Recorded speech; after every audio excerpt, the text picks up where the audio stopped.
everybody. So we are in the beater today, and I actually did a video on a low-cost Bluetooth adapter that I use in the Cobra. I do have my daily, this is a Honda Civic, and it does come with the factory radio, but using a couple of things, you can actually have a decent Bluetooth setup that's really inexpensive and easy to use. First thing I have here, this is my, I don't know if it's MPOW or MPOW or something. It is the CD slot car mount.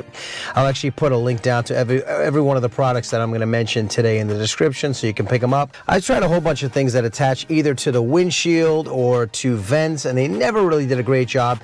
Then I found this one. This one uses your CD player in your car, which you're probably not going to use if you're looking for a Bluetooth. It slides right in. You crank this dial to expand it, and it kind of grips. And after that, it's just a standard kind of, you know, nice phone mount, and it does a really, really good job of holding the phone. You can see, put it right in there. This is an iPhone XR with an OtterBox case, pretty big. Never had a problem with it. I run the charger right from this dual USB charger straight up to the phone, and it works beautiful. What's good about a car like this is it has an Aux input cable right down there. I don't know if you can even see it. Hopefully you can. I don't know if that's focusing, but it's got an aux port here for the radio. So to accomplish Bluetooth from this to this, you can put it in aux mode. And I picked up this J22 Bluetooth receiver. It's actually made by a company named COMSOON. I had to look it up. And it was about a little less than $20. And I actually was using a variant of this for about 3 years before it started having issues.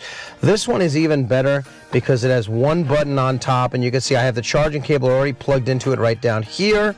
And I have the audio out cable right here. And all you have to do is if you have an aux cable input, there's a little door down here, plug this right in, and then so you make sure it's always charged, because cars like this Honda only have power on the cigarette lighter when the car is on.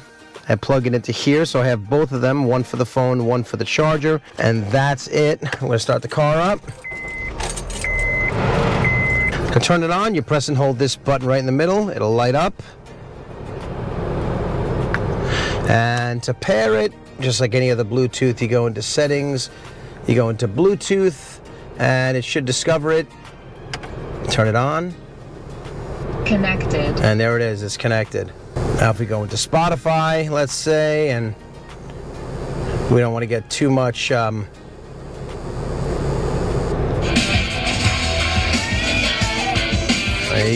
there you go.